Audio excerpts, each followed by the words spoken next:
That, my dears, is Rob Manfred to the fans, and the fans love the way he lies. Welcome to Dong City, June 15th, 2020 edition. We have a lot of news coming in. Vince, how you doing today, buddy? I was doing great until maybe 2 or 3 hours ago. Yeah. Now, I think, Henry, we have reached the episode we never thought we'd reach, and that is the Doomsday Edition, the real Doomsday Edition. But how are you doing?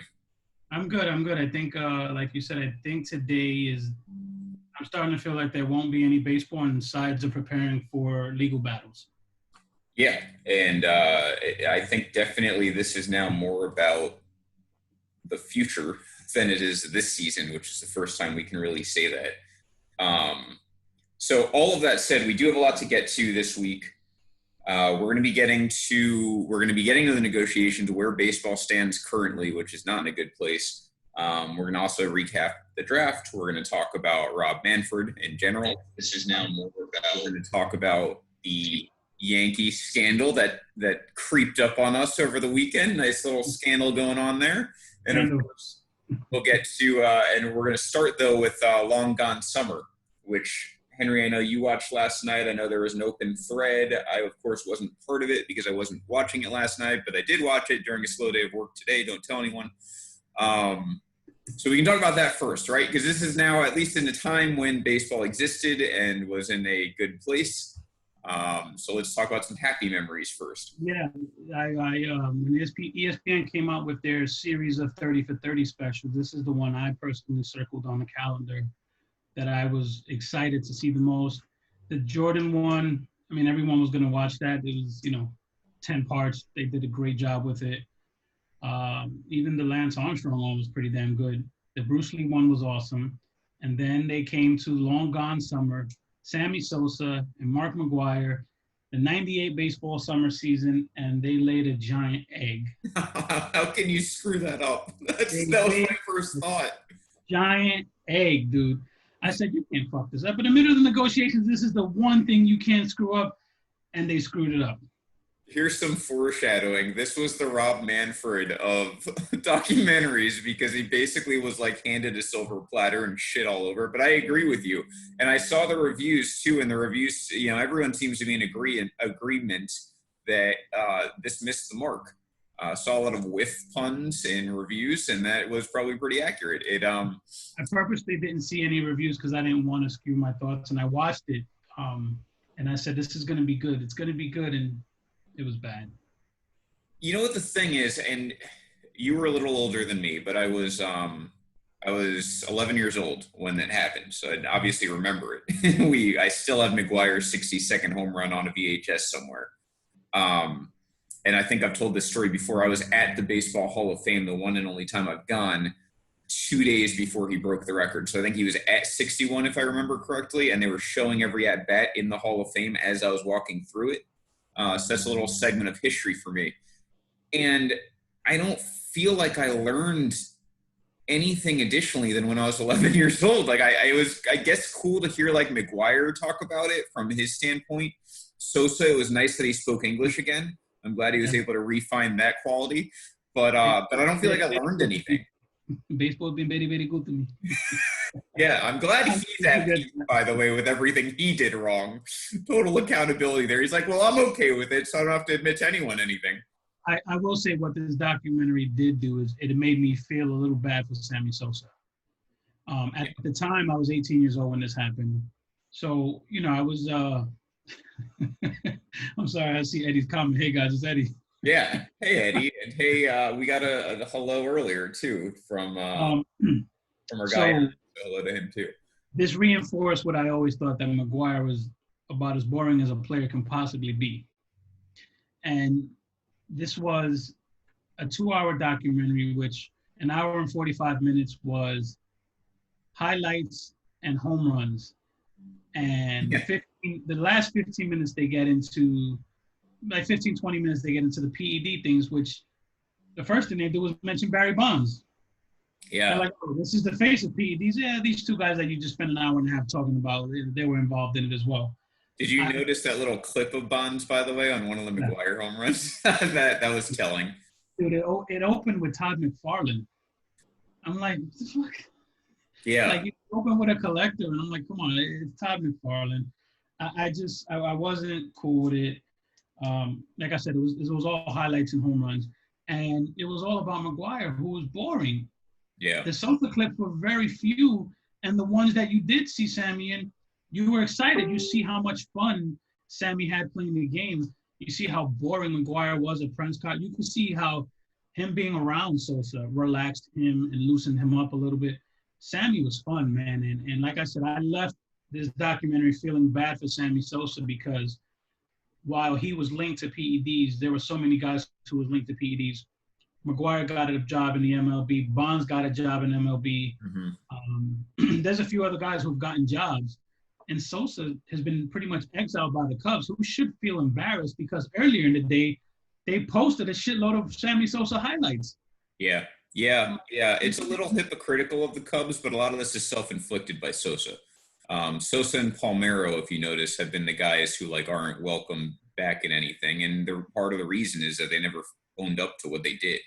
Yeah. They were both the finger waggers in Congress denying everything. Well, Sosa didn't even deny. He was less than that. He didn't deny anything. He just pretended he couldn't speak English. McGwire owned up to it. And I think that's part of the reason he was welcomed back and put in the Cardinals Hall of Fame and stuff like that.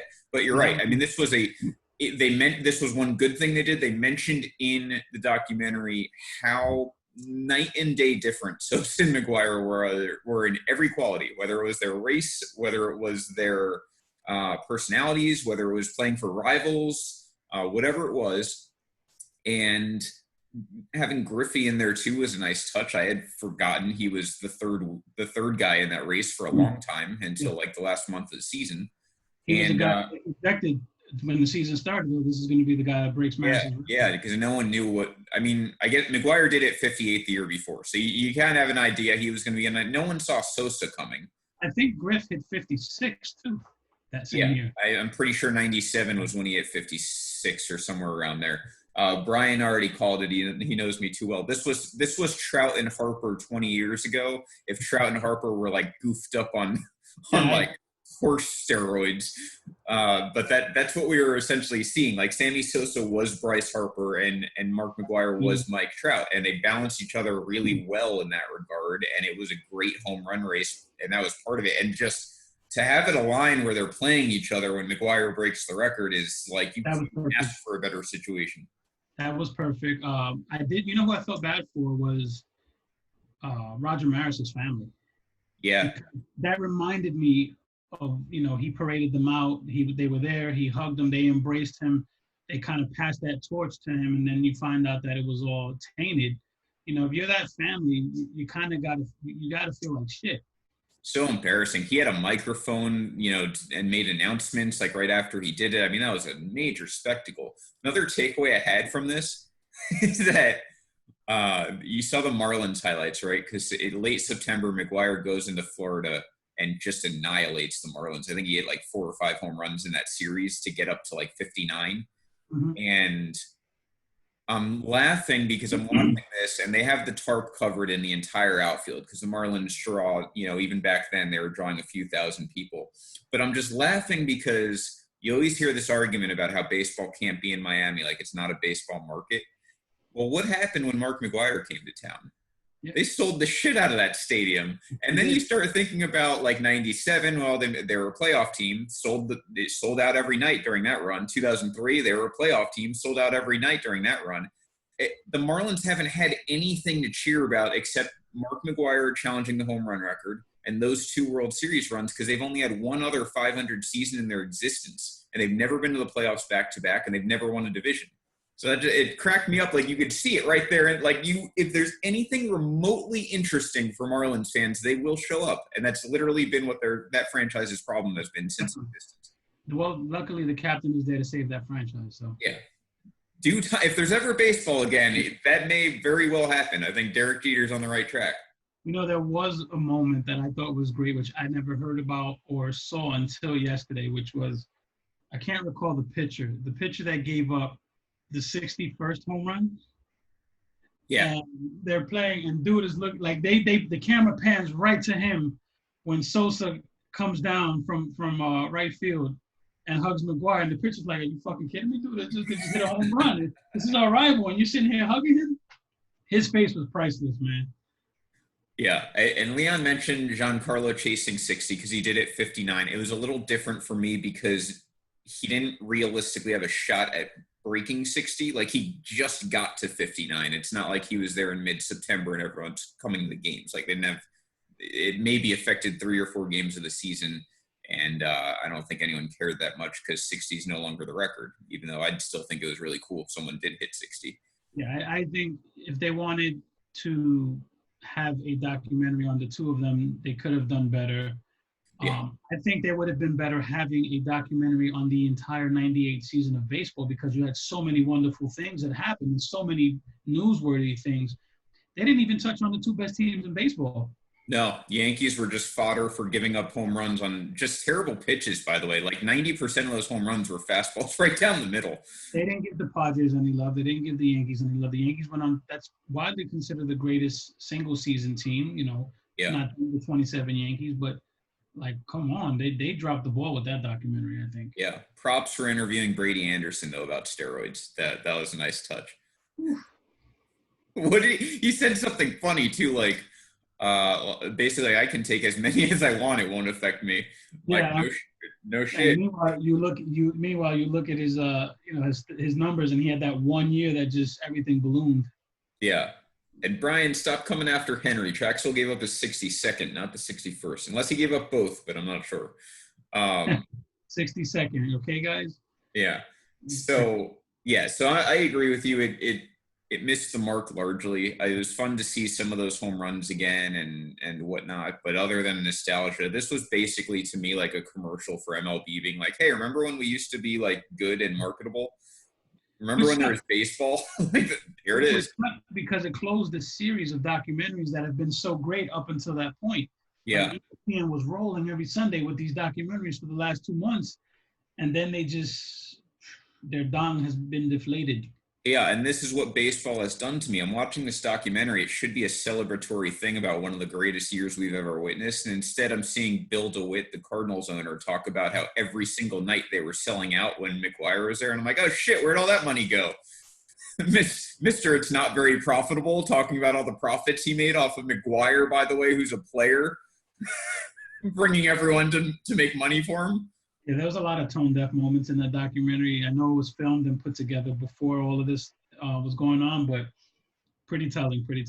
Yeah, so that was that. Off to a good start here. The other thing that happened over the weekend was the Yankee, we'll call it scandal, with a question mark. We still don't exactly know what it is, but let's back it up. I've told, we've both been very vocal about this in baseball life. Here's what we know so far. What we know is that in 2017, MLB ran an investigation on the Red Sox and found that they had been using Apple Watches to send decoded signals into the dugout, or from the dugout in some way to a runner on second base who would then relay it to the batter if they didn't change their signs, and however long it took for that to happen, and then the hitter would theoretically know what's coming, maybe even location. I have no idea. They also simultaneously ran an investigation on the Yankees because when the Red Sox were found guilty of that and fined, because at the time it wasn't illegal, it was just, and MLB actually changed the rule for 2017 to say, by the way, if you're decoding signals in the replay room, you can't send that onto the field. You can't do that anymore. And that was effective for the 2017 season.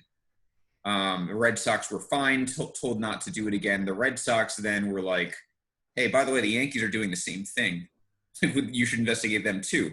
So MLB did that. And Red Sox thought that the Yankees were using the Yes cameras, their regional network, in some way to decode signals and then send it to the players, and they know what the signs were. MLB found that that was not the case. There was no evidence of that. So the Yankees were not fined for that. But in that investigation, they found that Larry Rothschild had since been discovered. During the 2016 season, it's since been discovered. called using the bullpen phone to the replay room and asked whether a pitch was a ball or a strike. And Wait, before you continue, again, what season was that? 2016. 2016, before there was any policy. Yes, this is before any of it's a rule. Kind of like the steroid thing with McGuire. Like when they found his steroids, it wasn't illegal. That's why he was never suspended. Whereas Ryan Braun, when he was found guilty, it was illegal. That's why he was suspended, or what should have been. So, or A-Rod, I guess, is the better example. So we go back to that. So in 2016, Larry Rothschild made a call using the bullpen phone to the replay room to ask if a prior pitch on replay was a ball or a strike. You're not allowed to do that because you're not allowed to use electronics between the dugout and the replay room. Right. So the Yankees were fined for that. That showed up in the investigation. This is the very same investigation then that went to court because DraftKings had some plaintiffs who were suing over their gambling results because they felt that once the Astros scandal came out, any team who had this sort of come to light was therefore cheating them out of money because the results weren't valid because they were cheating. Right. So that's where we are present day. That's everything that we know for sure. Now, allegedly, in this investigation MLB ran, some of it was redacted, is what I understand. Correct. Now, depending on what you've read over the weekend and into today, numerous sources range from not knowing what is said, what else is said in the letter. That doesn't come to light. Like the plaintiffs didn't come to it and were like, Yankees definitely cheated. Here, the information's in there. They just have to uncover it. All they said was there's more to the investigation that never saw the light of day. We have a right to know what that says. Right. And then the Yankees said that could cause harm to our organization. We don't want to do that. That's where they fucked up. Yeah, they did. It was not a smart. It's the I just recently learned this term with God, what's her name? The Bette Midler syndrome. Have you ever heard of this? I think it's No. Bette Midler. She in 2003, her house leaked on the internet. She didn't want anyone to know her where she lived. Uh-huh. And in an effort to be like, I want to be private, like no one should know where I live, that made the populace go and find out where she lived and leak it all over the internet. Because when you tell people that they shouldn't know something or they can't know something, then they want to know it more. Right. That's what the Yankees did here. They said that causes harm to us. If they said nothing, then this would have nothing. It wouldn't be a story. Right. But instead the Yankees said that could cause harm to us. Now everyone's like, holy shit, there must be a smoking gun here. There must be something major that's going to be in this investigation. But if you look at the reporters and what they've said since, the ones who allegedly are in the know, they said it's really not – there's nothing that hasn't been said.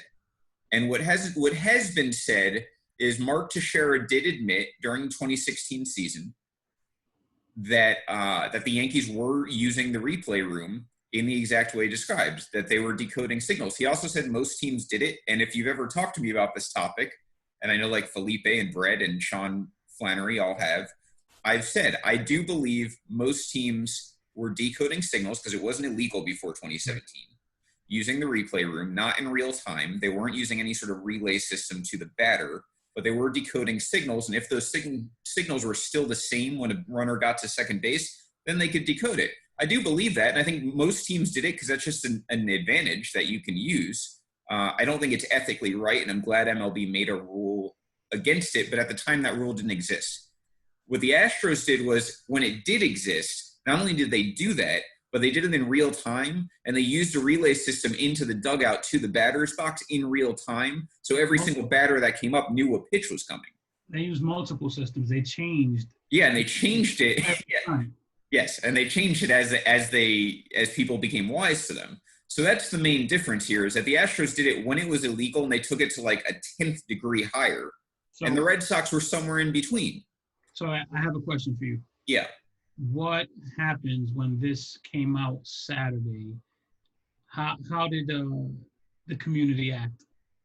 Oh, like the Yankees had just done what the Astros did, like times 10. I mean, I expected that. This is how my day went, by the way, on Saturday. I wake up to 2 different conversations about the Yankees cheating with no context. I just like wake up and I've got some Boston friends in the group. sending me a message on Facebook being like, do you hear about the Yankees cheating scandal? I'm like, I don't know what you're talking about. And then I asked, I was like, is it about the bullpen phone? Because it's seriously been rehashed 3 or 4 times already. And so then I start seeing this. And then, you know, I post about it in the group because it is newsworthy and I know it's going to be discussed anyway. So I might as well give my 2 cents on it. And then, of course, there's like 3 other of the exact same posts afterwards. Like 10. Yeah.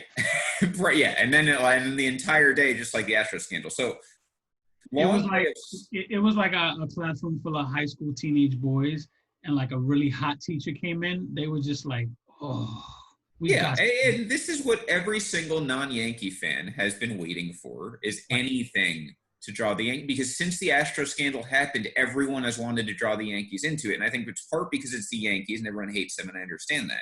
But it's also part because if you can prove the Yankees were doing the same thing the Astros were doing, well, then that 2017 title is a little more legitimate because that's who they beat.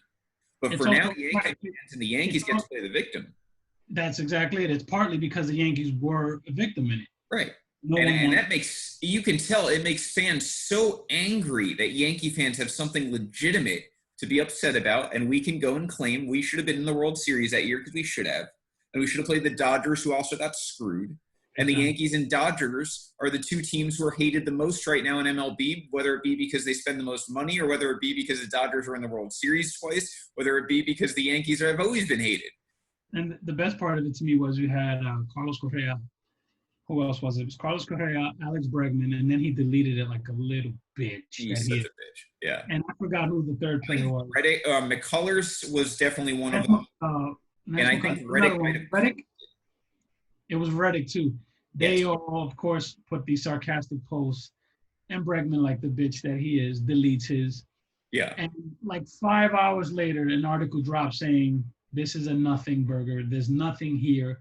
Relax." Right. Which I go on Twitter and then I troll them. Of course, yeah. And what cracks me up about that response is it shows a lot to me about where the Astros players' heads are at. They're not in the remorseful phase. And granted, we haven't played a single game since this scandal broke. Mm-hmm. They're not in a remorseful phase, and they never were, despite their little shitty PR campaign. They were waiting just to be off the hot seat. And then they, rather than be like humble about it, they immediately went into attack mode on Aaron Judge, who, by the way, he was on the 2016 team for like 100 at-bats in August and September. I don't know why you're coming after, go after Brett Gardner. He was actually on the roster. Yeah. There was 2 things that bothered me. One, I'm never going to defend Alex Cora because he's not a likable guy if you're a Yankee fan. Right. Or like a breathing human. I like Alex and Joey Cora when it comes to international baseball because they run and coach the Puerto Rican team for the World Baseball Classic, and you cannot deny that they're both really good coaches and managers. With that said, he came out over the weekend and said what we all knew, which is him and Beltran are unfairly taking the blame for everything and players were involved, which pretty much he tells you he's also disgusted that the players have taken no culpability. Right. Which also acknowledges that everyone was involved in that. Well, right. And in the middle of all that, he admitted it, which he'd never done before, but he finally said, yeah, it was wrong. I knew what I was doing. I knew I was doing wrong, but it wasn't a 2-man show, right. Meaning him and Beltran. The other thing that came out of it to me, and I just lost my train of thought. Jesus Christ. I looked at something and I lost my train of thought. We'll go on. We'll come back to it. I mean, I think when you unwrap all of this, it's either going to be absolutely nothing, or it's going to be something that probably was as bad or less bad than the Red Sox. That's all you're going to get out of this scandal.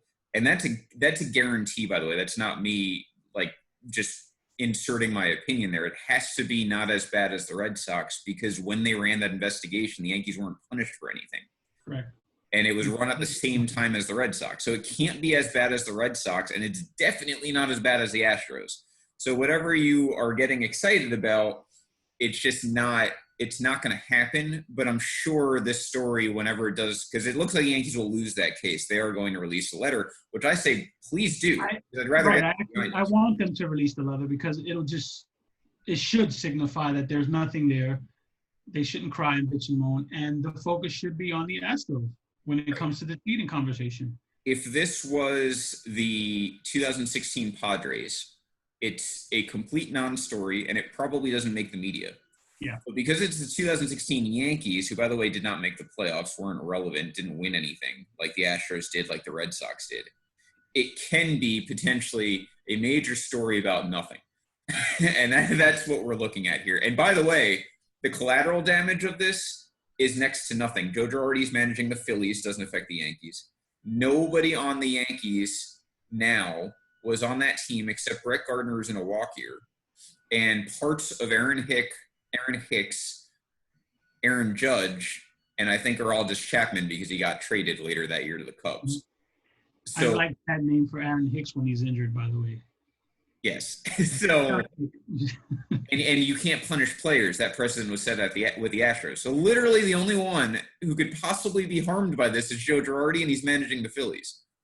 Unless by some miracle something did happen and they blame Aaron Boone and he is fired, and then I'm okay with that. Yeah, I was saying if this gets if the scandal's good enough that it gets Manfred fired for covering it up and Aaron Boone fired just as retaliation, this is the greatest scandal in Yankee history, in my mind. So I remember what I was going to say before, which was kind of a segue to our next thing, was with Alex Cora saying what he did, he pretty much solidified what a lot of people have been saying, which is you dropped the ball on this scandal. The punishments weren't harsh enough.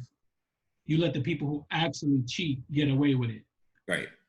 And it's just another example of how shitty of a commissioner Rob Manfred has been since the day he's taken the job. I'm glad you said that. Much like the Houston Astros, that is our buzzer into the next segue, into our next topic. Fuck you, Randy. So let's talk about Rob Manfred, my favorite topic. If you weren't listening before and you just joined us, you're going to like this. I was doing some research, Henry, over the weekend, which is always a dangerous precedent. And I wanted to look into Rob Manfred's actual legacy to this point. And in case you didn't know, and I couldn't remember off the top of my head, Rob Manfred was appointed in December of 2014. He took over before the 2015 season. So we now have about a 5-year sample size as to Rob Manfred's time as commissioner. Before you go into his time as commissioner, you have to understand that he's worked for so many years under Bud Selig. Yeah, and that stuff I didn't know. He, I think since 1987, has worked in MLB. Mm-hmm. He was essentially Bud Selig's pit bull. Correct. He handled all the labor negotiations. He was there, I believe, heavily involved in the 94 strike. I think he handled all of the labor negotiations after that. He was like the point man for it.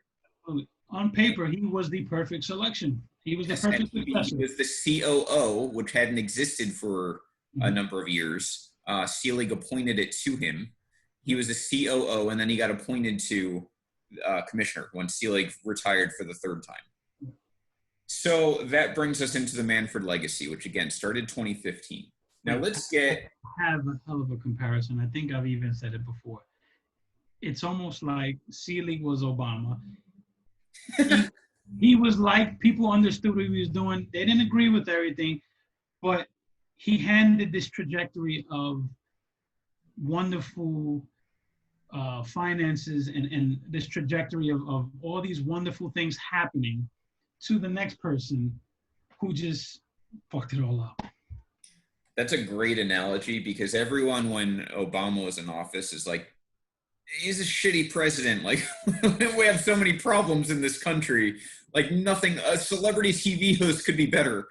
And admittedly, when Rob Manfred took over for Selig, I was excited. And the main reason, anyone who knows me is going to find this very predictable. The main reason I was excited Manfred was taking over for Selig was he was young.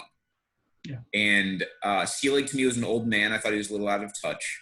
Baseball was, is always a little archaic compared to the other sports. They're always a little behind the 8 ball.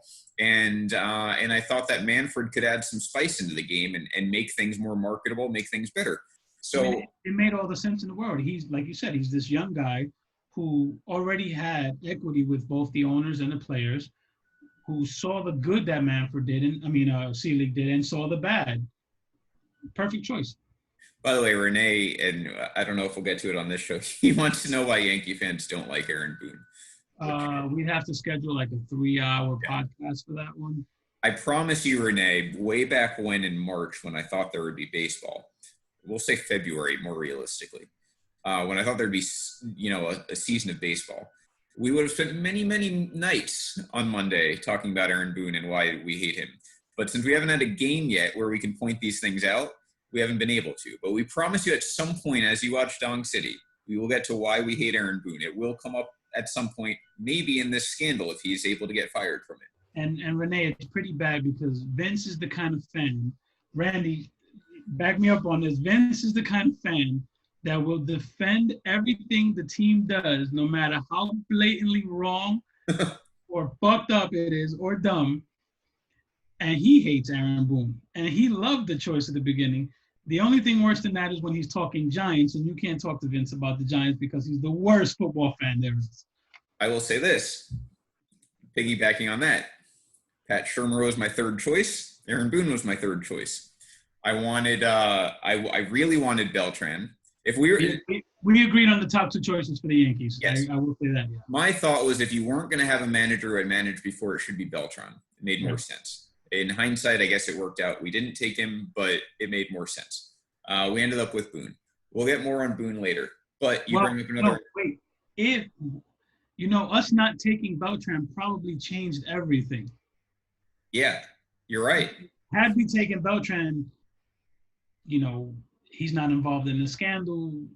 He's not tainted, and he's managing with the Yankees. And no, you're right. Because Beltran would have still been on the 2017 Astros as a player. Yes. Yes. Yeah.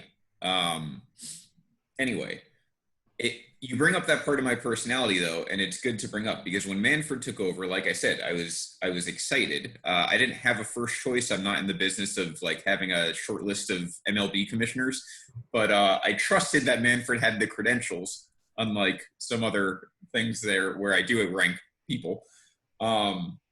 Here, Henry, I dug this up, and this cracks me up right off the bat. When Rob Manfred took over for commissioner, this was his basically mission statement when he took over. These were the things he wanted to focus on as commissioner: youth outreach, embracing technology, quickening the pace of play, strengthening player relations, and creating a more unified business operation. I shit you not, those are legitimately the words that came out of his mouth. And we'll start with the good. Let's start with the good with Rob Manfred. As it relates to pace of play, he did cut down time on commercial breaks. Mm-hmm. There are less time between innings when it comes to commercial breaks. He cut out some ads. He did implement a rule. We very rarely notice it, but forcing batters in the batter's box, they can't step out as often as they used to. So the Nomar Garcia Parras of the world would have to go through their routine quicker. He also, and this one is a legitimate rule, limited the mound visits, which I forgot that was him. And that I think is a good rule. It is. There's no downside to it. It's worked pretty well. The Yadier Molina rule, as I call it. Yes, exactly.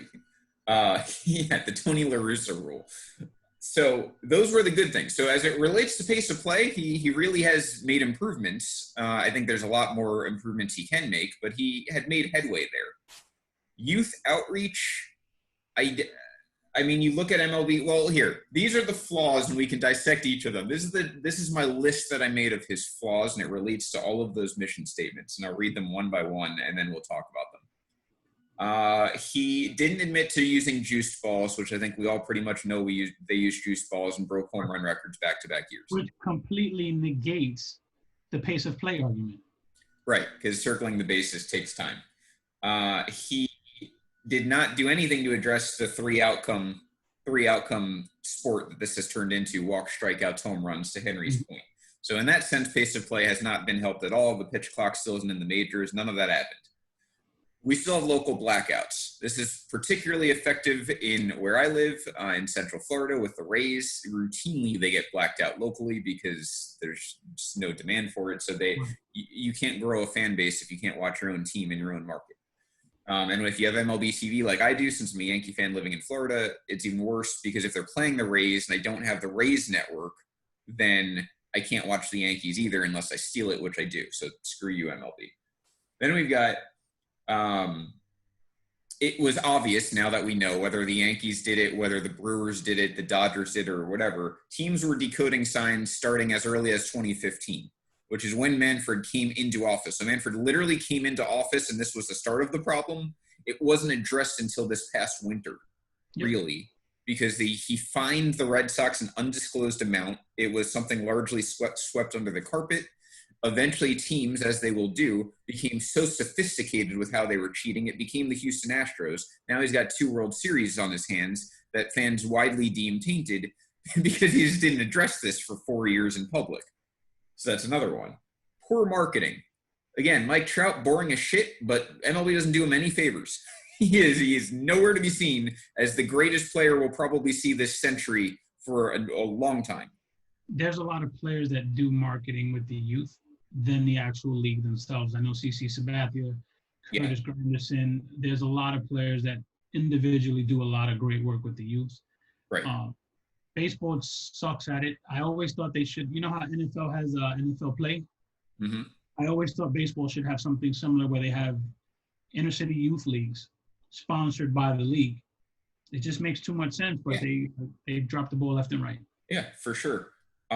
So yeah, poor marketing all the way around. I mean, there's plenty more to take the skin off the bone on that one, but we'll leave it at that. The player part of that is bad, but also the entire sport, I think, is just shitty marketing. He destroyed the players in 2016 CBA, which again, you've got the people who are like, well, the commissioner's job is to get the owners as much money as possible. Granted, but when you do things like destroy, and I mean, he destroyed the players, and he basically put a salary cap on baseball, unglorified salary cap. Did not address service time, which was a big thing that the players wanted addressed. Yeah, and he put the luxury tax penalties severe enough where teams just simply will not spend money every year. And what that caused was the glacial winter of 2018, when no one was getting paid anything, and the guys who were didn't get paid till like mid-March, like Machado and Harper. And that has all resonated in what we have today, which is a complete standstill because the players are so fed up with being screwed out of money, in part because of what Manfred did in 2016, that we now may not have baseball in 2020, and we may not have baseball in 2022 because of it. Yeah. So that's another one. The Astros scandal. We've talked about this at length. He dropped the ball left and right on the Astros scandal, starting with how long it took to run the investigation. He set the precedent that no players are going to be punished for this type of cheating. He didn't punish the organization nearly enough. They showed no remorse as a result of it because no one was getting in trouble. And he had enough evidence through emails and everything else structurally throughout that organization. He didn't even need to involve player testimonials and give them immunity. He needed it anyway. You left something out. Well, I've got another 7 things on the list, but what? He called the most prized possession. Oh, that's on here. Yes. He called that's the very next point. He called the World Series trophy in an effort to downplay the Astros scandal. He called the World Series trophy a piece of metal, which again is really bad today when we're probably not going to have a World Series in 2020. That looks like an indication from the owners as to what they really think about the competitive spirit of this sport, which is that they don't think much of it. Big time. The Sox scandal. Now, again, the Sox punishment, I don't think, was really that off target because they really didn't, in terms of what the Astros did, the Sox didn't do nearly as much. They did probably what many, many teams are doing, and I've always maintained that. Right, I just wanted a harsher punishment because it was the Red Sox, nothing else. Right, yeah, I'm going to give it shit anyway, but that scandal took 5 months to investigate, and it was basically nothing. It was one guy that took the fall, and Alex Cora, who took the fall for Houston, not Boston. One guy took the fall for that, and they lost a second-round draft pick. And that took until the actual season would have started to run that investigation. So he dropped the ball on that. 2017 and 2018 championships. Now, some 2017 definitely tainted. Some are going to consider 2018 tainted. A lot of players said they felt that the Astros were cheating into 19. Right. Yeah. If the Astros had won in 2019, many would consider that World Series tainted. Mm-hmm. After, and this is, by the way, this is the part that's so crazy. Like I said, Manfred came in 2015. Well, who won the World Series in 2015? The small market Royals over the Mets, by the way. A great start for any commissioner when you have one of the smallest markets win a World Series. You can be like, look at our parity right off the bat. What happens in 2016? The freaking Cubs win the World Series. The easiest marketable World Series maybe in the last 100 years. You get those two World Series falling into your lap, and it was against the Indians who had their own curse going on. You had the two best World Series right off the bat to begin your tenure, and he's dropped the ball every single year since. It's embarrassing. Not to mention you've had the loaded Dodgers in the next two World Series. Yeah, exactly. And then you've got he dropped the ball on the COVID negotiations, as we know. And we're going to get even more into detail to finish off the show when we get into now where it's at, which is it makes him look even worse. But he's dropped the ball. These negotiations, by the way, started in March. We're in mid-June, and it was reported earlier today that they didn't even have the safety aspects of this worked out, let alone the payment aspects. It wasn't this negotiation started in March. They had a deal in March. March 26th, They had a deal, a handshake deal that they agreed upon, how things will work out, how folks would be paid. And both sides left the table saying, we have a deal in place. Yeah, no contingency plan, but they had a deal in place. And then in the 3 months since, they have worked out literally zero in terms of progress on anything. And we figured the safety part, like they seemed to be in agreement on that, but they didn't actually agree to anything. So you've still got that up in the air. He crippled the minor leagues. This gets largely swept under the rug. He absolutely just decimated the minor leagues. People love minor league baseball. Teams love minor league players. They've lost, I forget how 40 teams he cut this year. Not to mention the draft, which we'll get to in a second. 5 rounds this year. That was an owner ploy so they can save some money. Obliterated the draft so that there's more free agents who sign for no money. Yep, 35 rounds roughly of the draft eliminated. So top to bottom, the minor leagues get destroyed. Yeah, you have to sign for $20,000 of your 5th round pick. Or if your 6th round pick would have been, 10 times that in a normal year. And then he's got the replay, which I am not against entirely, but it takes forever. You haven't improved the replay system at all. That's part of pace of play. And now we have the situation, and I didn't even have this on the list, 2020 may not have baseball. 2022 almost certainly is not going to have baseball. And that falls on Manfred, who, by the way, is signed through 2024 as commissioner. So that's Rob Manfred's legacy right now. It's not pretty. Did you have anything you wanted to add to that, Henry? This is what I want to add to that. I mean, it is. Rob Manfred, his tenure, and everything he's done as a commissioner so far. If you're listening to us on audio, you need the YouTube edition for what I'm doing right now. So there you go. That's Rob Manfred's legacy. Every step of the way, he's dropped the ball in every capacity and every aspect of his mission statement. Youth outreach sucks. Embracing technology sucks. Quickening the pace of play, mediocre. Strengthening player relations, absolutely decimated, destroyed. And created a more unified business operation. There's no unity in the business operation because there's no business operation. That was across the board. Across the board failure. I would actually give him an F if I had to grade his first 5 years as commissioner. He gets the L. So that's Rob Manfred, which we mentioned the draft recap. We can head into that now.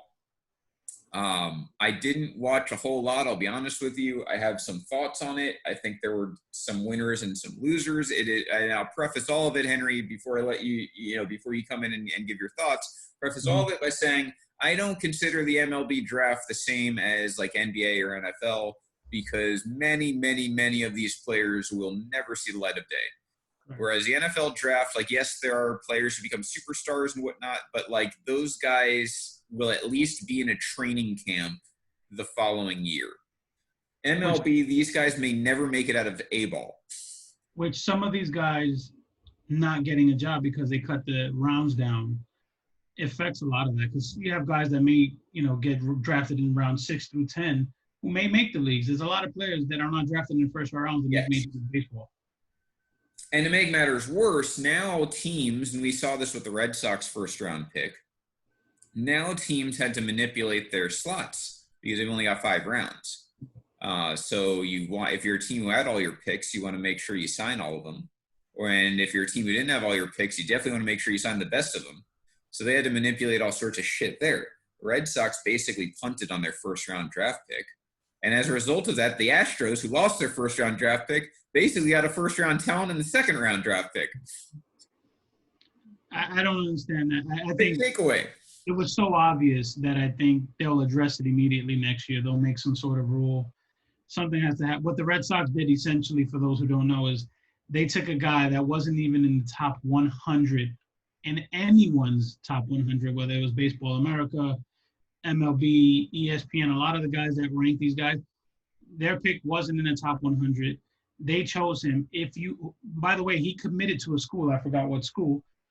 If you choose a player in a draft and he commits to a school and he ends up going to school, you get that draft pick back in that same slot the next year. So since the Red Sox were essentially penalized their draft pick for next year, part of them, they just got one basically if he doesn't sign, which he won't sign. Right. There's no reason for him to sign. So, yeah, that situation. Now, again, I follow prospects. I don't necessarily follow college players. I have some idea just based on what I read, and sometimes I see clips of them to give my professional thoughts on it.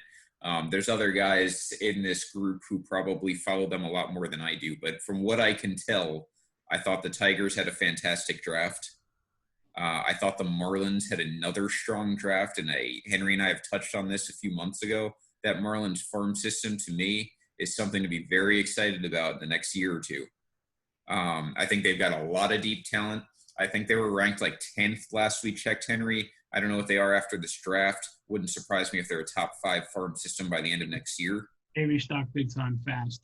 The Blue Jays got the steal of the top 10 picks in my mind. That guy could have gone top 3. He went Jays like 6th, I think, or 5th. I can't remember. That was a good pick. Some guys I know who follow them, again, they were huge on him. I saw some of his highlights. I thought he was a very good pick by the Blue Jays. And they, too, have a very strong farm system. The Yankees, I'll give my thoughts on. Not as sexy of a pick because they picked at 28.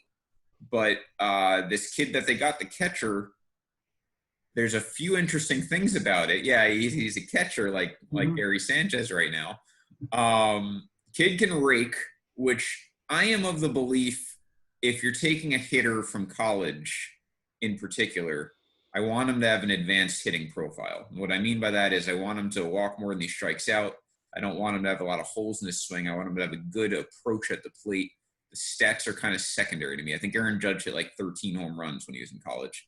Yeah. I don't care if they had Mark McGwire's college stats when he had like 32 or whatever he did his senior year. I more care about the approach. I want them to be like Andrew Benintendi coming out of college, where everyone's like, that kid's going to be able to hit one day. And this kid has that profile. He walks more than he strikes out. He has some power. A lot of people think it's going to develop even more. And he's a lefty. So at the Yankee Stadium, if he makes it to the majors, he's going to develop definitely, like just by default. We've seen it with every single hitter who comes onto that team. So I'm excited about that pick. He may not be a catcher because he's poor at receiving. He had an injury on his arm, which the Yankees are confident he'll recover from, but his throwing ability is not there right now. Now, the Yankees did hire a catching guru this past winter, part of their coaching overhaul, who they believe can fix that. And there may be robot umps, which may help the receiving because it may not matter how he's framing. He's the guy, and he's also big. Yeah, and the other thing is his size. Now, personally, he ends up in first. He's athletic, so that's a thing that helps. You can put him probably in left. If not, he can go to first. And I think there may be a market for that in 2 years. I thought left and first base would be the minute they drafted him. Yeah. Everyone who knew Austin Wells said, hey, this kid, he's big. He's okay at catching. He can get better, but we don't project him to be a frontline catcher. Right. But his bat, he's a lefty bat. It's going to play well at the stadium. That's what they went for. They went for the power and the production. I hate to say it, he's got a very Greg Bird profile to me. Advanced hitter, good patience, doesn't strike out a lot, lefty, smooth swing, might end up at first base. I don't know how good his defense will be at first, probably better than Bird's. Let's hope he could stay healthy, unlike most players in the organization. If he replaces Voit, I'm all for it. I'm not a Voit guy. So I thought the Mets did well. I don't really like their first-round pick, but I like kind of their other picks, especially I think the fourth round. I like what the Mets did, actually. I like where they went. I like where Tampa Bay went, but again, it's Tampa Bay, and they always crud. I mean, Tampa Bay and do we need to mention Tampa Bay and LA killed the draft? Dodgers and Rays, because they kill every draft. I just assume they kill it. If they don't, then that's a shock to me. Yeah. One pick that I'd like to highlight that I thought was a great pick. I like this kid a lot. I did see him. Nick Gonzalez. He went to Pittsburgh. That kid Pirates did a nice job. That kid is going to be a star, I believe.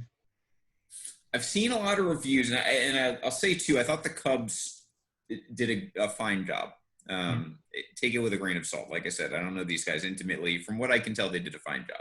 Now, the White Sox were an interesting case because they basically drafted two guys, and those two guys have enormous upside, but they had to essentially punt the rest of the draft to get them, or supposedly to get them, because we haven't guaranteed they're going to sign them. So that's an interesting strategy when you only have 5 rounds. You can get 2 guys who are like pretty much guaranteed to make the majors. That's a pretty interesting strategy, especially when you have the White Sox farm system, especially where the White Sox are organizationally, which is they're on the cusp of competing. They've got a deep farm system. You can add 2 more pieces in that next generation. That's huge. So they did well. Like I said, baseball is harder than any other draft because every other sport, basketball, football, hockey, those guys can come and make an immediate impact. That doesn't happen in baseball. Right. If you're the cream of the crop, you're in the major leagues in year 4 of, after being drafted. So, these guys, there's a lot of progress to make. That's why, guys that go 1, they often end up bust because it takes a lot of work. It takes a lot of transition. There are guys that are drafted as second baseman and shortstop that get turned into pitchers when they go to the minor leagues. So baseball is not like any other sport when it comes to the draft. It's hit or miss. Yep. By the way, the other interesting thing about the Marlins, they took all pitchers. So that was noteworthy to me. The Angels. One of the guys that they chose, actually, people think that he profiles enough to be up 2020, but we may not have a season, or 2021. A few of those guys were projected to be in the majors the same year, which I found interesting. I think the Cardinals had one of those guys too, which they almost always feel like. Max Mayer, that was his name. Yes, yeah, that was their first pick. The Angels had a guy like that too. What's that? One of the Angels projected to kind of skyrocket. I was going to say, Angels, I thought didn't know. Angels and Mariners, look, they got good ratings on their draft. And the Mariners. I don't know who that is. Yeah, they got good ratings on their draft. It's a wait and see for me. Here's the other thing about MLB drafts. A lot of it to me, unlike other sports, is how you develop them. And there's certain teams where I just straight up don't trust their player development. So like the Orioles are one of them. I'll believe it when I see it with the Orioles. You can have them have the number 1 farm system. I'll still believe it when I see it because they just don't have a great history of developing talent. Especially pitchers, mainly pitchers, because they did have a nice little run there, I think, of hitters. Mainly pitchers. I'll believe or when they do have talent, they get rid of them or assign them to ridiculous deals when they're trending downward. Yeah. Like the Mariners, for example, all right, you drafted these guys. I could read anything I want. They're probably going to hit 30 home runs and hit 210. That's what Mariners hitters do. So until they don't do that, I don't care. So that's the draft to me. Fun to talk about. If you really follow those guys, great. But there's so many variables with MLB when it comes to these guys. I'll start evaluating them when they're in the minors because that I do follow. And really, yeah, and really when they're in AA, I've got thoughts on A ball guys. When they're in AA, I'm like, all right, let's start projecting what we think this guy can be. I want to take a drive to Trenton and see these guys. I love AA baseball. Trenton. If you've never been to Waterfront, it's not Waterfront Park anymore. Whatever their MC Hammer, Arm & Hammer Park. That's a beautiful stadium. I think where Trenton Thunder play. Definitely make your trip there. It's really close to if you're in the metro area. Yeah, if you're ever in Greater Trenton, New Jersey, feel free to take a trip there and stop by Kathmandu for a drink. So that was the draft recap. I bunch of teams probably did well for themselves. We'll see what it turns into, and I don't even want to get into how this work stoppage might stunt a lot of these guys to begin with, as far as development goes. Eduardo Perez actually put out a tweet saying that MLB essentially killed baseball in Puerto Rico. There was not one player drafted from Puerto Rico, which is like the first time in I don't know how many years that's happened. Yeah, that is sad. Thank you for that player outreach, Rob Manfred. Great job. So now we're on our last topic, and that is maybe the saddest topic of the night, and that is our current status of MLB.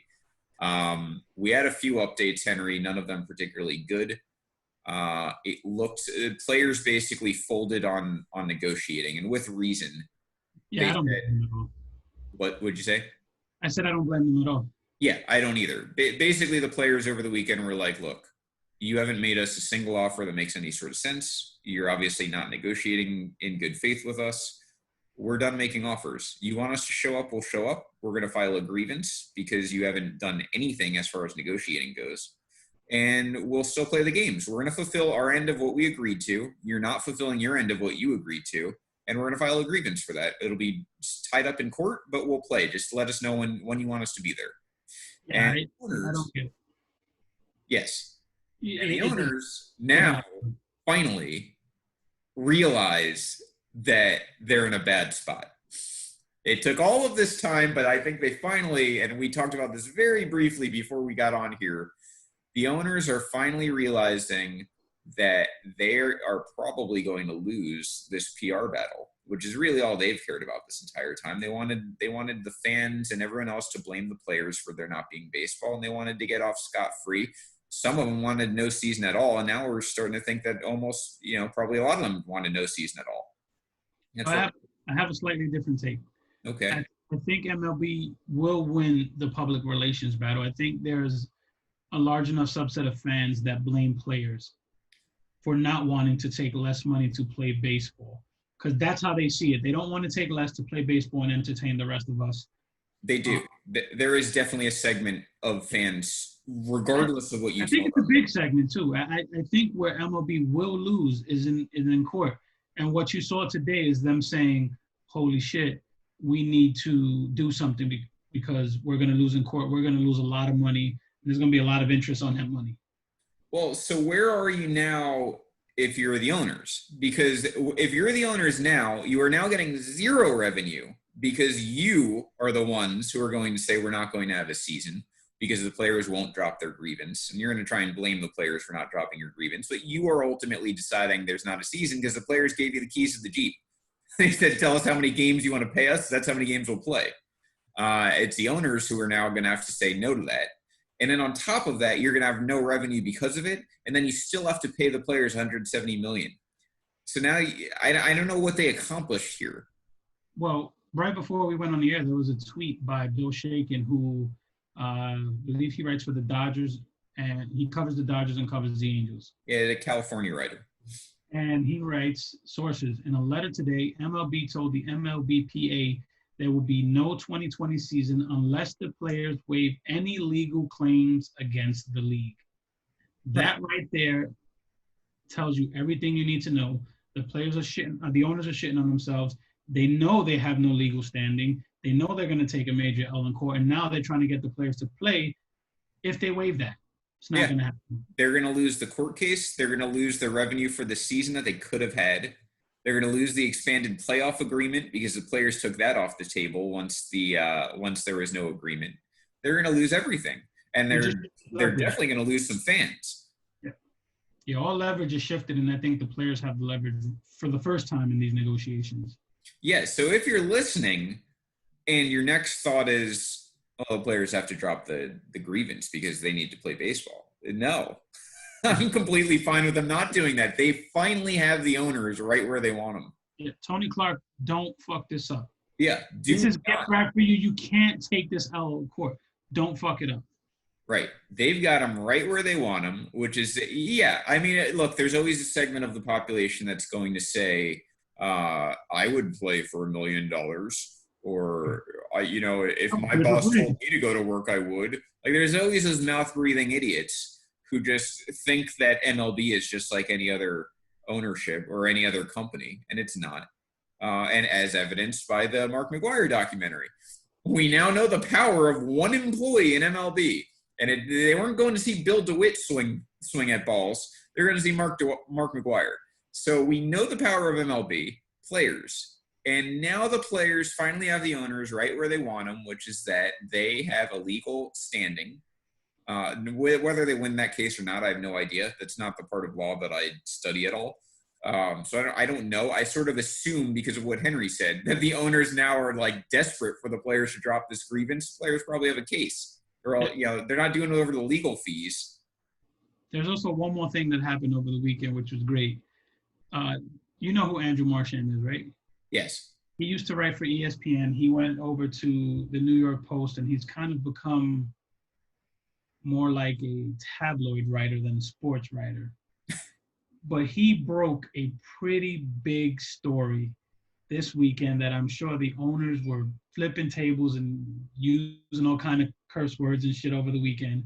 And that story was MLB Baseball just signed a $1 billion deal, billion with a B. MLB Baseball signed a $1 billion deal, which is a 40% increase from their current deal with Turner Broadcasting to air games in the postseason. That's not the World Series. Which, by the way, I forget, I think it was ESPN, someone broke down the actual numbers they were arguing about. And it was like, I think 460 million was theoretically what this was all about. Yeah, they just got $1 billion for playoffs that won't exist this year. And and now they have to pay an additional 170 to the players anyway, whether it's baseball or not. And now they've got this legal court case because they didn't have the nerve to actually negotiate. Well, what kills me is that not only are they getting this influx of cash, this gives them more leverage when they go to Fox and say, hey, do you guys still want the World Series? You got to pay more money. Right. So we knew this was the case. We knew that owners were going to have their avenues. They were going to make this money back. It was literally over one season. This wasn't a damning thing. It didn't have to become this. That's the saddest part of all if you're a fan of baseball. It never had to get this way. Now, COVID could do whatever it's going to do. There's a little bit of a resurgence, especially in the South right now. But baseball has shot itself in the foot this entire season. Yeah. There could have very well been a 90 to 100 game season where almost everyone would consider it legitimate. They would have known that they did the best they could given what was going on in the world. And all they had to do is pay the players a prorated amount, take maybe a little bit of revenue losses for a year, and then come back next year. They would have been in good graces. They would have been able to negotiate after the 2021 season. And instead, because of owners' greed, there's probably no baseball this year. And because of this, there's probably no baseball after 2021 either. Dude, I'm sorry. That was great. But I have to interrupt you. I just refreshed my Twitter feed. What did you see? I just saw a tweet from Jason Kipnis. It says, "Dear Adam Silver, you up? MLB players." It's not even a hidden. It's not even an inside joke anymore. Like the players know Rob Manfred's a disaster. We know Rob Manfred's a disaster. There isn't a single person. This isn't like Roger Goodell, who's just like every commissioner is a punching bag for their sport to a degree. But it's not that Rob Manfred's a punching bag. It's that everyone legitimately knows he's not qualified for this position. And that's sad. Baseball has become a laughingstock of the four major sports. I think somebody should tell Trevor Bauer how to tweet about this situation and use Jason Kipnis as an example. Bauer did tweet about it, right? Again, I can't take Bauer serious. When you don't advocate for free agency and you want to go your own way, I get it. I respect it. But when it comes to these things, shut the fuck up. Yeah. You can't have it both ways. Yeah. But that was a great tweet from Jason Kipnis. That's awesome. Yeah, I sincerely hope everyone if the players turn against Manfred and all of this, that's a bonus. I mean, look, the guy's incompetent. There's no defense to it. You can't defend him. He can no longer lead this league. No, he can't. He's totally, totally, totally in over his head, incompetent for the job. It's the same way we felt. It's the same way you feel about like a coach or a manager who just doesn't know what they're doing. But he's that of MLB as a whole. This is the same idiot who a week ago said there was a 100% chance there'd be baseball. And today now he said there's probably not going to be baseball. How do you, as the commissioner of a sport, come out and make that statement in the first place? Why would you say that? His exact quote, I can't tell you that I'm 100% certain that's going to happen. This is like 2 Trumps a week away. It's like, come on. I don't even think it was a full week. It might have been 5 days. But you know what killed me about this whole thing, and here's something else about Manfred and the owners that just irked the hell out of me. When the March 26 agreement was done and agreed to, the pay scale was approved, pro rata salary, everything was already approved. Then the owners came back and said, hey, we don't recognize that agreement in March, things have changed. Now, last week rather, the owners are saying, hey, in that March agreement, you gave the commissioner unilateral authority to hit a nuclear option where he can make the schedule. So I'm like, wait, is there agreement from March? You can't say, hey, we want this from the agreement, we don't want this from the agreement. It doesn't make any sense. And then owners were basically like, we'll pay you for half a season. That's reasonable in March. Then they were like, you know what? There's no fans. We need to renegotiate this. By the way, if you don't agree to a renegotiation, we're just going to have you play a 48-game season and pay you for that. And then they're like, wait. But that option that gave us the right to do so was in the same agreement that we don't want to recognize now. Right. Yeah. We're not going to recognize the negotiation that says that we'll pay you for half a season. But by the way, we are going to uphold the agreement that we can do a 48-game season. And then when the players are like, okay, we'll do a 48-game season, we're going to sue you over this. They're like, wait a minute, we're not going to do a 48-game season either unless you don't sue us over this. Like, it's like children negotiating. Yeah, I think if I'm the players, I would really, and this is just me speaking from business perspective and equal rights when it comes to all this shit. If I'm the players, I honestly say, guys, we have to, dig our toes in and there may not be any baseball. Because whatever happens here will carry on to the CBA negotiations. Yeah. I don't know how you come back from this. I really don't. Unless you're going to tell me in 2025 someone's going to hit 75 home runs. Yeah. That worked the first time. There aren't many things. Once you lose these fans to other sports and they get the bug for other sports, they don't tend to come back. That's, I think, what we saw 20 years ago with football and baseball. A lot of those baseball fans turned to football because baseball wasn't being played. They canceled the World Series. Yeah. And they never came back. I don't things like soccer, hockey's getting more popular. I mean, you got 1 million sports now.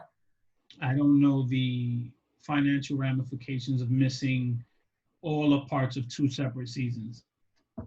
I think one of their wonderful accountants need to say, hey, you guys need to get it together because you're going to lose a shitload of money.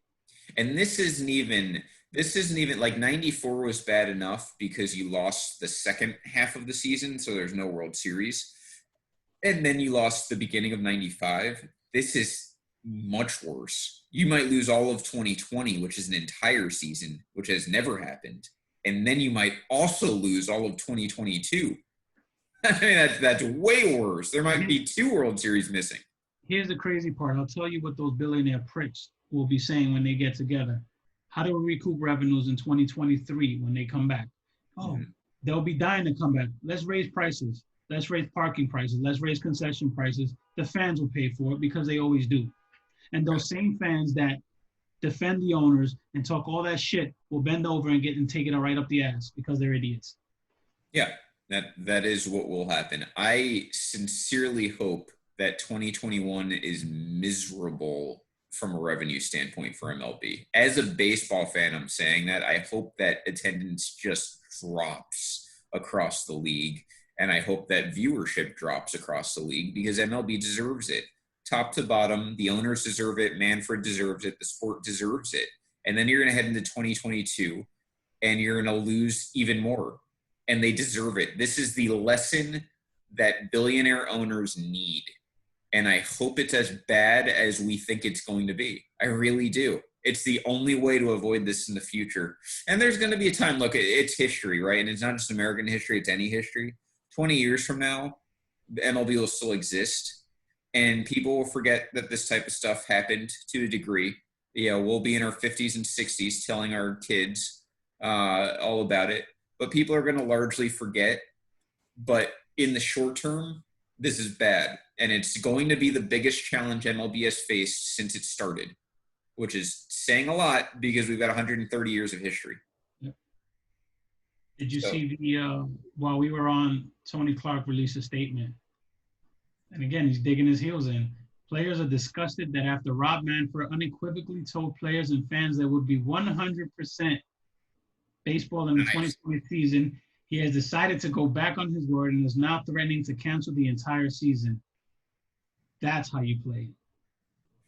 Yeah, Clark was taking a lot of flack, but this past week, I think he's turned a corner. Probably listening to Scott Boras. Yeah. So James has a question for us here as we're wrapping up. Would you guys be surprised if leagues like the KBO tried to push their way into the mainstream U.S.-based TV contracts offers to big names players? Here's my thought on that, James, and it's not just the KBO. It's any sort of replacement league players, whatever. They can try. I don't think it's going to happen. I think that you've already seen, like, ESPN still covers baseball. They've still got, Sunday Night Football or Sunday Night Baseball or whatever. But they've largely backed away from covering baseball as much as they used to. It's pretty much a football, basketball network. I think TV networks know the baseball product they want, and baseball can't afford to have a lesser product. No one's going to pay for. I don't think there's an avenue for that. Replacement players didn't work in the past. No sort of XFL equivalent to MLB is going to work. You only want major league product. I don't think baseball has the leverage to do anything else. Whereas XFL, NFL might be able to have a second. It didn't work out because of COVID, but they might be able to have a spin-off type of league. I don't think MLB can do that. I don't think the demand is there. Yeah. First of all, James, where the hell have you been? Welcome back to the group. Secondly, I agree with you. I think KBO would be foolish to try and do that because they'd water down their market. They have their market set. More people are watching them than ever. They had the cute little thing with the stuffed animals in the stands. That was adorable. Out of it. They have their own little shtick. Don't fuck it up. Right. Don't mess it up. And Randy brings up a good point that I will say this. There's 30 teams. There's 25-man roster. That's 750 players in MLB. Those are the best 750 players on the planet right now. Right. Nothing's replacing that. Randy brings up a good point. Basketball and football could get away with something like that because college basketball and college football are extremely popular. College football is more popular than MLB, if you want to get down to it. Hockey and baseball don't have that sort of advantage. Nobody watches minor league baseball. I don't even know if it's televised 95% of the time. And nobody watches college hockey except me. So they don't have that sort of opportunity. Not only that, part of the problem is colleges are still using aluminum bats. Right. It's a different. The transition is hard for them. That's what a lot of them takes a long time to transition to wood. Yeah. People want to see that. It's not the same product. College football, and obviously there's a difference between playing college football and NFL, but largely the product is still as enjoyable for a lot of people. If you have a college team. That was the biggest problem growing up in the North. It's not that I thought college football was bad. It's that I didn't have a team because no one in the Northeast cares about college football. Now that I moved to the South and my wife's a UCF graduate, I could start watching UCF. And I got into Michigan for a long story. Had to do with Tom Brady.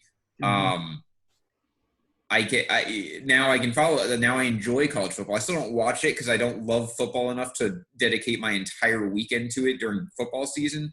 But that's why people don't get into college football, not because of the product, but just because they don't have a team or it's not their culture. Mm-hmm. Baseball is a different story. We don't get into watching AAA games because AAA games aren't enjoyable like MLB games are. That's the difference. Here's Bryce Harper's latest tweet. What's good at Eagles with a hand wave emoji. I hope they do this all year long. Right, the players need to troll them on social media. Yeah, absolutely. So that I think has covered everything. I have to tell you, our Dong City loyalists here, we appreciate you so much. I mean, these guys are sticking around an hour and 15-minute shows now, which is great. We love discussing baseball with you. We love that people are joining. I feel bad, like we have to wrap it up because I don't personally love having 2-hour podcasts, but people are still joining now. And a lot of the original people didn't leave. So we really appreciate that. We don't have to leave. We do whatever the fuck we want. If people ask questions and they want to answer, and we want to answer them, let them rock. Henry clearly is not the one who has to upload these videos to YouTube and see what the rendering is like. But we can say, I mean, if you guys have questions right now that you want to ask, you want us to talk about. We'll give you 2 minutes. If you want questions, if you want us to answer some questions, throw them in the comment section and we'll keep going. I'm gonna buy some time by doing 2 things. I'm gonna turn on my night switch over here since we're getting into overtime here, and then I'm gonna show you my Clemente shirt. So hang on. There you go. Yeah. As he gives us his back. All right, we've got light. Here is the Clemente shirt that I ordered. As you can see, black, 21. Beautiful. That is beautiful. That is the closest I'm going to get you to become Puerto Rican. Beautiful. Fits my torso really well. As Henry and I were discussing, if you do buy one, ClementeMuseum.com. It's a little thin, like the material. So if you're a bigger guy, and I've been on both sides of this fence, you may want to get, I would say, like a little bit of a bigger size. But like it fits me great, but it is a little thin, just as a heads up. You agree with that, Henry? I know you have like 7 of them. I love them because of that factor. It's so comfortable for the record. They're very breathable. So they are a little thin, especially if you're in a warmer climate. They're definitely the shirt you want to wear. So, yeah, I love them for that. Yeah, so we're getting some questions. That was a great stall tactic by me. We do have a few questions here. Hope Eddie didn't leave. And Eddie, I expect from you every single show now to introduce yourself by saying Eddie's here. That's how all of our shows should start. Akil asks if who's the MVP if there is a season, which is kind of a funny concept because let's assume that there would be a 48-game season if there was a season, which today is the day where I'm calling it quits on that. But if there was a season, it's kind of a funny concept. Like, who's your MVP through, like, the end of May, basically? It's a good question. I mean, it really could be anyone. I would say Yelich, I guess, would be my guess for the NL. Just because he's been the best player, I think, in the NL for the last year and a half. So why not? And Trout, because he wouldn't get hurt, is probably my AL pick. And he'd have Rendon before him, so I think his run production should be a little better. I'm going to stick with where I would have gone had we had a full season. And I think it's going to come across homerish, but I guarantee you, I promise you it isn't. I was going to go Giancarlo Stanton. I think if he was healthy, he would have come back, tore the cover off the ball, and he would have been MVP, and he needed that. So here's my conspiracy theory, not much of a conspiracy, and if Renee, you're still listening, here's some insight. I don't think Aaron Boone's going to play these guys enough for them to even get an MVP award. I think he'll bench guys more in a shorter season because they're going to play more games closer to each other than he would over 162.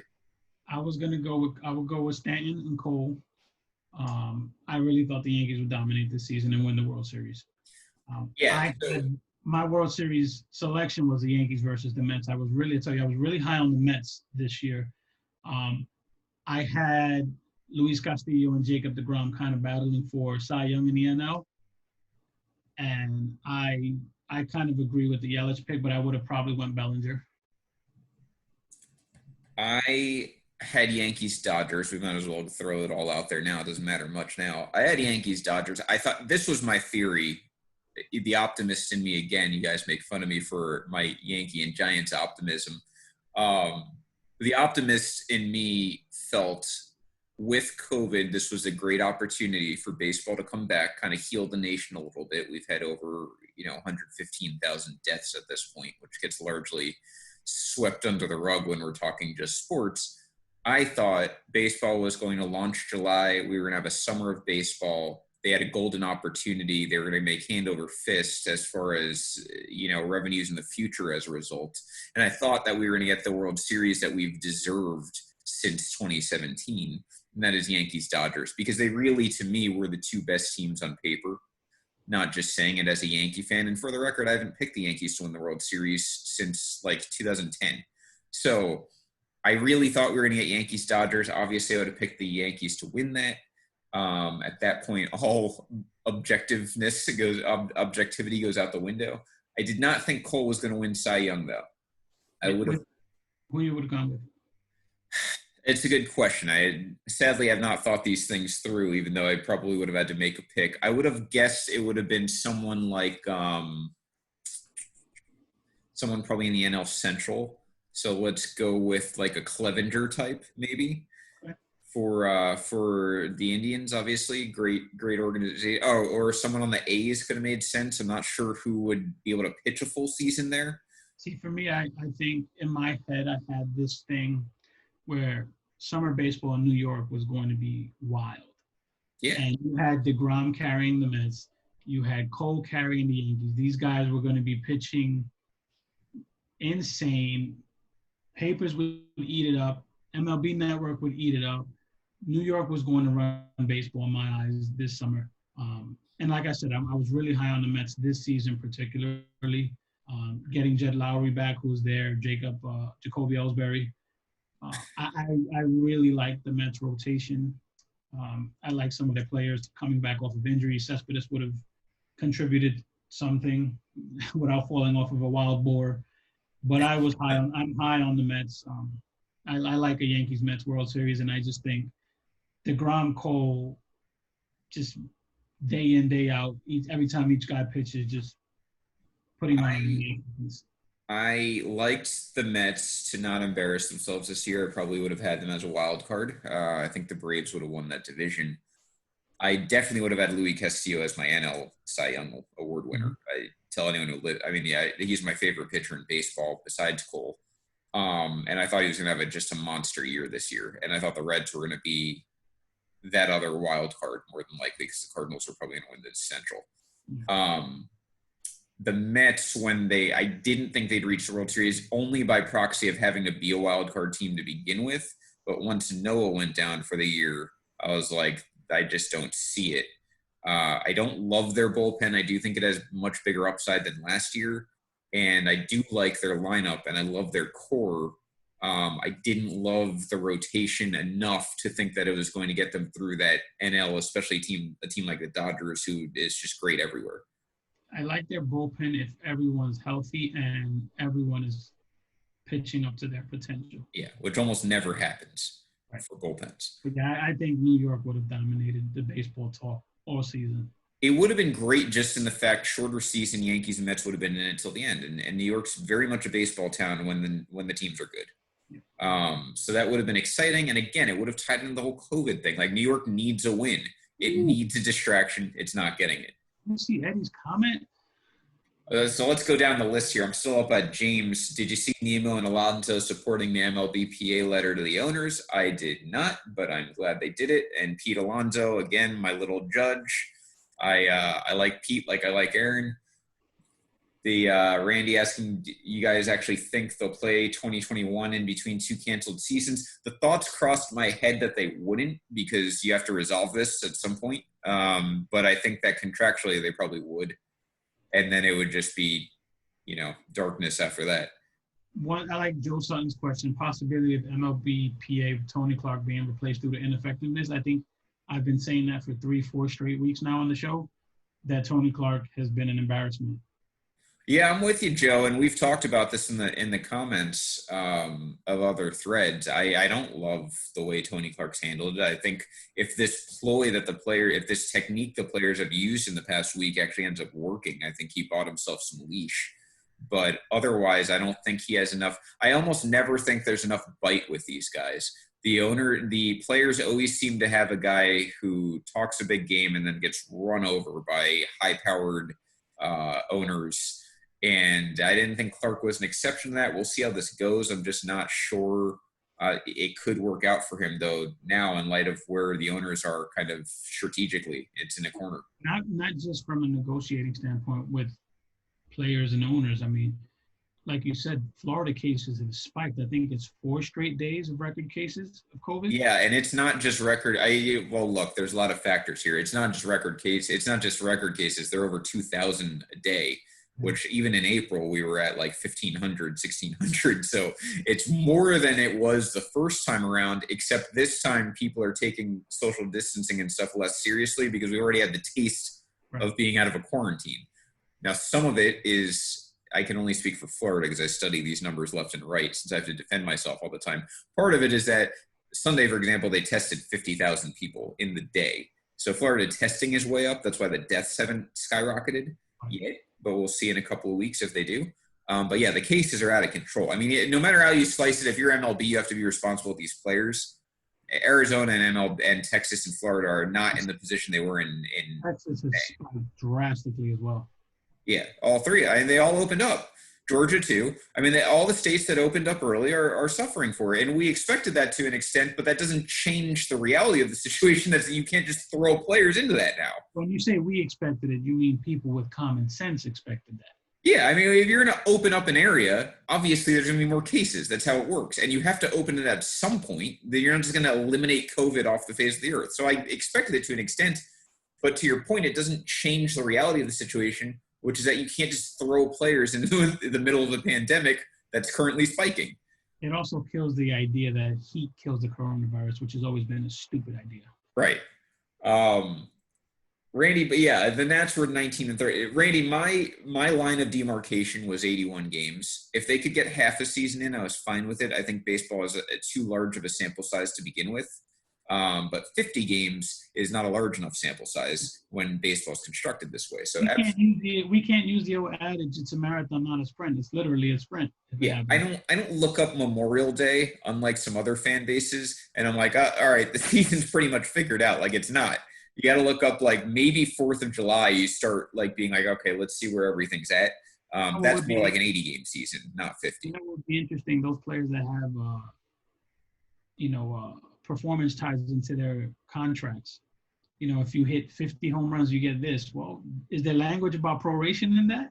So I've got all sorts of questions, and I'm hoping these answers will come out. Like the luxury tax, for example, Yankees and Red Sox in particular. Red Sox were looking to reset the cap so they could spend big, presumably next winter. And the Yankees were going over the cap so they can spend big this year to go all in. Well, now you have a situation where how does that work? Do the Red Sox get to reset the cap? Do the Yankees go over the cap? Because if the Yankees don't go over the cap, then next winter when Ellsbury's money comes off, the rest of it, they can presumably lock up guys like DJ and Paxton and Tanaka if they wanted to. And the Red Sox won't be able to spend on guys like Paxton, Tanaka, and Trevor Bauer and all the other guys who are free agents. But if it goes the other way, Yankees are screwed.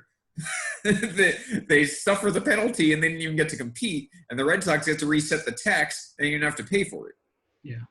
So we have to see how that plays out. Obviously, I have an idea as to how it should. I don't know how it is. So far, everything hasn't made sense to me. It's not just, like I said, it's not just them agreeing on money. Now there's other factors because those states are ballooning with cases. Yeah. Make it safe for them. Yeah. If you can't ensure a safe environment for the players, it's not worth it.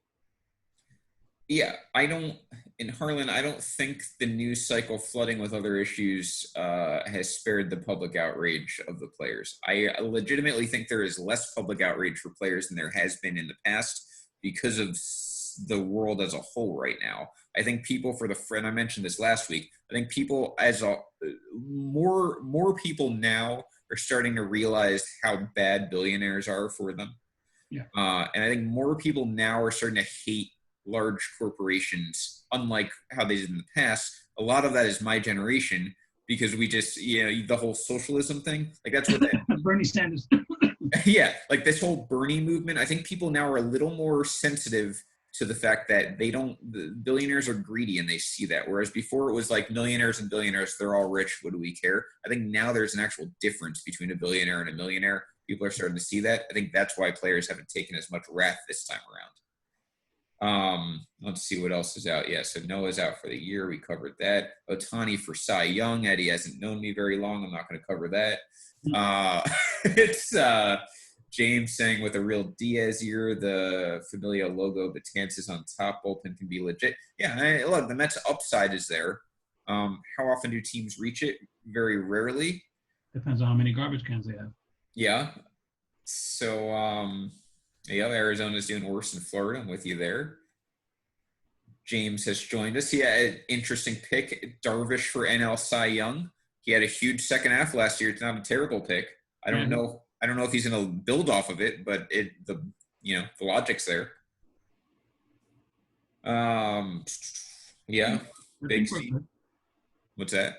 I think we're good. We gave him an extra 30 minutes. That's right. James, I'll throw this in, little humble brag. I traded last year in fantasy, I acquired DJ LeMahieu and Yu Darvish down the stretch for like Matt Boyd and Anthony Rizzo. And it turned out to be a massive win for me, and I won the championship. So I'm very well aware of Yu Darvish's second half. It was phenomenal. So, yeah, I think we're good. We gave you an extra 15 minutes there, hour and a half podcast. We'll try and feel it. I mean, when we came up with these podcasts, the sweet spot to me was 60 to 75 minutes, but we can go 60 to 90 if we continue getting the crowd that we do. Exactly. You guys dictate what we do. We own baseball. Like, we do whatever the fuck we want. Right. Yeah, we'll change things on the fly for you guys. So, when we get guys like this, we get a lot of remarks in the comments. We get a lot of people going. A lot of viewership goes up. We'll go as long as they want to go. Right. Yeah. We're doing on a Monday night. Keep talking as long as you're here. Yeah. Even The Bachelor's not airing anymore, so it's got nothing to do. Yeah. So Eddie, go home, Eddie. Go home, Eddie. Go home. See, Eddie, my vocal cords are getting a little older now. I don't know if I can do 2 hours straight anymore. I'm not in my college conditioning days, but this was a good show. We'll stop it here. We'll be back next week though. So definitely, every 7 p.m. Monday nights Eastern time, we are here and we'll be here to discuss baseball. If you guys at any point, we've mentioned this before, at any point during the week, there's something that pops up you want us to specifically discuss, you tag me or Henry or both of us and say it. We'll try and add it to the itinerary. We don't always add everything, but we will try and add it if it makes sense for however the show is developing. So we want this to be as much yours as ours. That was the point of these podcasts when we started them.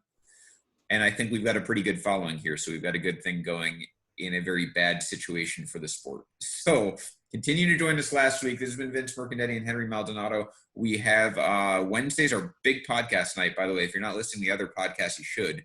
The Step Back's on Wednesday nights. The Lab is on Wednesday nights. I don't have an update, I think, on Sean's show with Total Bases, which is a fantasy baseball show.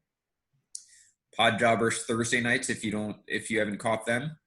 Who am I missing? I feel like there's one missing. Refreshed Audible. Oh, yes. Oh, man, they're going to kill me. Yeah. Because they came back swinging, man. I loved it. Audible's a great – if you haven't heard Randy Hammond and Matt Bushnell break down football, they're very much experts as far as what they're watching, except when Randy discusses the Giants. But everything else, he knows so much about football. And Matt is great with X's. All you have to do when Matt is talking is drop a Josh Allen mention in the comments and he loses his shit. Yeah, see Matt freak out about Josh Allen. Look up Matt Jones from Breaking Bad and then listen to Matt Bushnell talk. They're the same person, but they're on Friday night, so catch them there. It's a great show, and you've got nothing going on any day of the night, any night of the week, so catch all these podcasts. But we'll be back 7 p.m. Eastern time next Monday. This has been Dong City. Have a great night. Dong City, bitches.